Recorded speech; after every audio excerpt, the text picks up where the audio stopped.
No France, no Spain, no England, just one empire. Eternal, unbroken, absolute. It's the year 2025, and the Roman eagle flies over the White House. Latin is the global tongue. Christianity fuses with old Roman gods. And the empire, it never fell. But how? And what would the world look like if it hadn't? Let's rewrite history.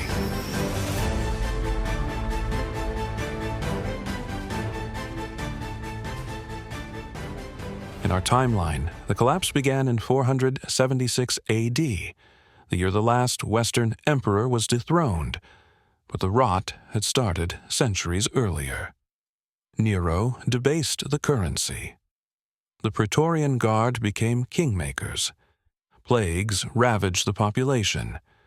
Civil wars broke the republic's bones. But in this alternate world, the cracks are sealed. Tiberius crushes Germania early. Germanicus completes the conquest.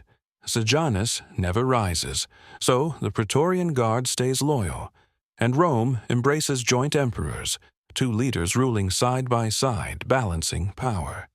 The empire is stabilized, and history bends.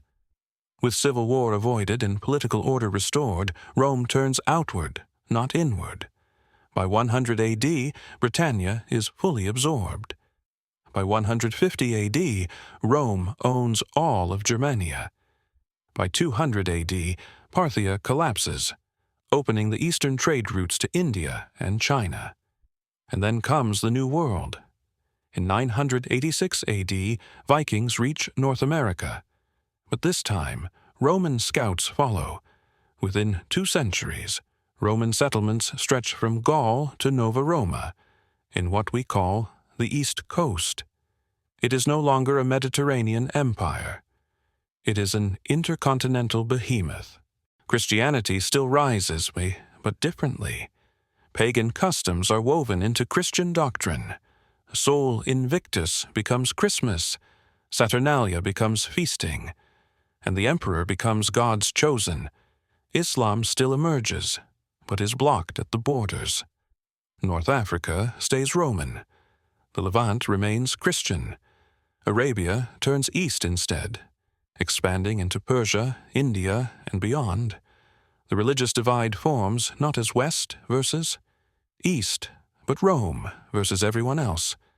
In our world, Rome fell, and the lights went out. But not here.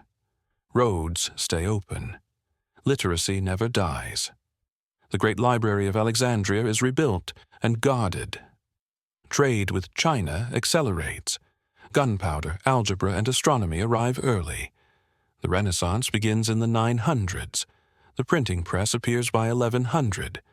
By 1500 AD, Roman engineers are building steam-powered machines. In this timeline, there's no rediscovery, because nothing was lost. No France, no Germany, no England, no revolutions. Without the empire's fall, Europe never fragments. Nationalism never rises. Borders are provincial, not political. The world map is one color, Imperium Romanum. The U.S. never exists. Colonialism looks different, not driven by separate empires, but one global machine. Language, Latin. Currency, standardized.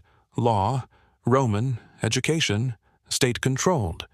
The world is united, but under one rule. Some say this leads to a golden age of innovation. Cross-cultural trade explodes. Engineering thrives. Rome funds invention on a scale no medieval kingdom could match.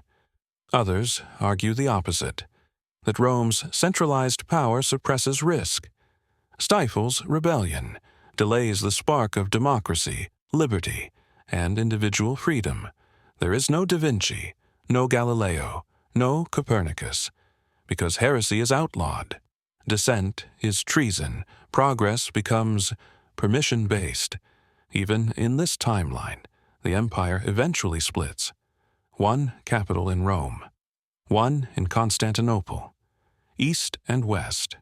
2 emperors, 2 cultures. But unlike history, it's not collapse, it's delegation, like 2 limbs of one God. The Pax Romana becomes global, peace enforced by legions, stability traded for submission. Some provinces flourish, others simmer with rebellion. The eagle watches all. So, what if the Roman Empire never fell? Maybe we'd be living in space. Or maybe we'd still be marching under Caesar's banner, our lives written in Latin. Utopia or dictatorship? You decide. Leave your theory in the comments. And if you want to see how close we came to this timeline, watch The Real Fall of Rome. Ave Imperator.